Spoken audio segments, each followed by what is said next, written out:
여러분 안녕하십니까? 사주 상담사 장세진입니다.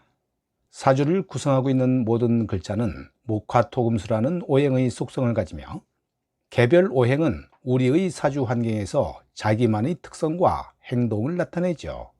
또한 사주는 오행의 조화로 이루어지는데요. 마치 우리 인체에 필요한 대표적인 단백질의 모든 군에서 어느 것 하나라도 결핍되면 우리 인체에 이상이 생기는 것처럼 오행 중 어느 하나라도 사주에 없을 때에는 이상현상이 나타나는 것입니다. 오늘의 영상은 초학인의 입장으로 돌아가서 내 사주에 특정 오행이 많거나 반대로 특정 오행이 없을 때 나타나는 대표적인 특징에 대해서 알아보겠습니다. 표에서 알 수 있듯이 오행은 개별 오행마다 가지는 의미와 사주 특성이 서로 다르게 나타나며 이러한 오행의 조합이 사주 환경에서 균형을 이룰 때 좋은 사주라고 할 수 있는 것입니다. 목화토금수로 대표되는 오행 중 어느 하나가 사주에서 아예 없거나 결핍될 경우 나타나는 사주 특성을 쉽게 이해하기 위해서는 오행의 기본 속성에 대한 깊은 고찰보다는 간단한 개념 이해만 알아도 됩니다. 목 오행의 형상으로는 나무를 나타내고 녹색을 의미하지요.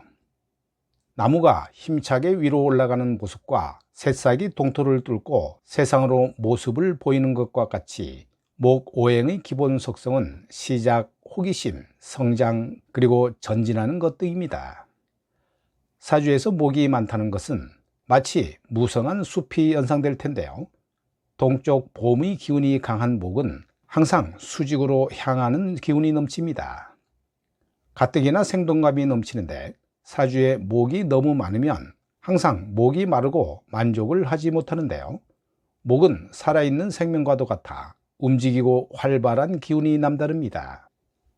반대로 오행이 사주에 없다는 것은 목이 의미하는 활력이 없다는 것이므로 매사 모든 일에 활력이 없고 모든 일을 시작하기를 꺼리며 항상 남의 뒤에서 따라하려는 경향이 있습니다. 신체적으로는 목 오행이 의미하는 간담이 상대적으로 취약하고요.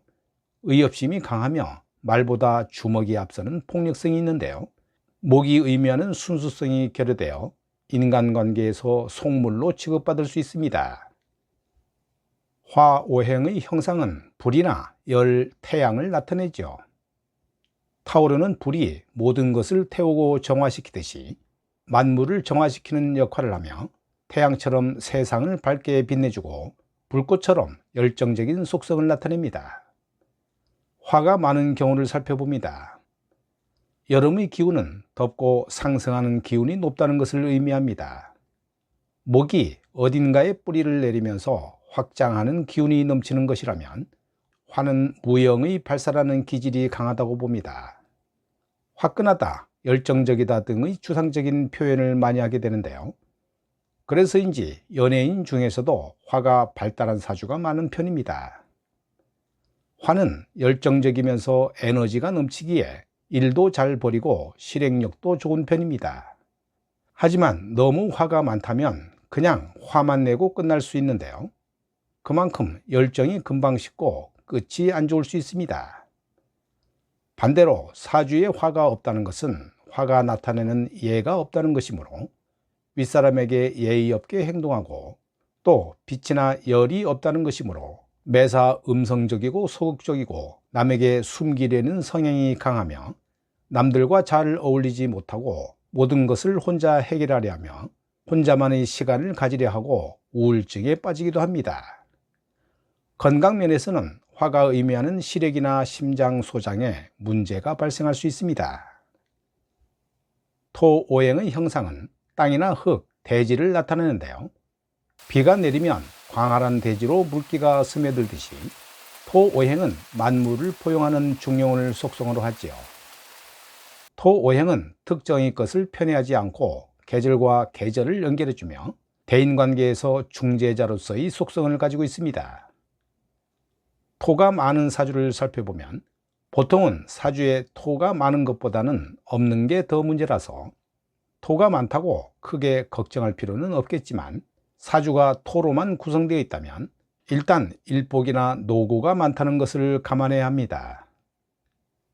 신강하고 기운이 펄펄 넘치기 때문에 머리 쓰는 일보다는 몸을 쓰는 일에 더 최적화된 것처럼 보일 정도입니다. 이렇게 불도저처럼 앞으로만 향한다면 평생 일만 하다 골로 갈 수도 있습니다. 반면에 토가 없다는 것은 정착할 땅이 없다는 것을 의미하지요. 따라서 잦은 이사와 직장 이동의 변동수가 있어 삶이 불안정하고요. 또 재물을 모으는 힘이 약한데요. 토는 재물 축적을 의미하는 오행이기 때문입니다. 인체 장기 중에는 비장과 위장이며 해당 장기에 대한 장애가 발생할 수 있습니다. 토가 없다는 것은 토가 의미하는 신의가 없다는 것이니까 인간관계에서 신의가 부족합니다. 금 오행의 형상은 커다란 바위산이나 금속 물체를 의미하죠. 금 오행은 날카로운 금속성 성질처럼 인간관계에 있어 질서, 판단력, 결단력을 속성으로 합니다. 사주에 금이 많으면 상대적으로 여유가 있다고 봐도 되고요. 노력 없이 성과나 결실이 좋으니까 게을러질 수도 있습니다.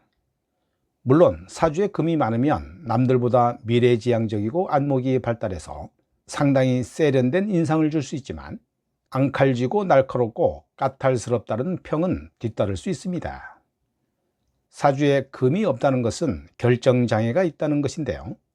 즉, 금 오행은 모든 일을 판단하는 결정력인데 본인 스스로 결정할 수 있는 일이 없다는 것을 의미합니다. 또 금 오행은 의리를 의미하는데요. 금 오행이 없거나 결핍된 사주는 그만큼 인간관계에서 의리가 없고 자신의 이익을 쫓는 사람이라는 사주 특성을 가집니다.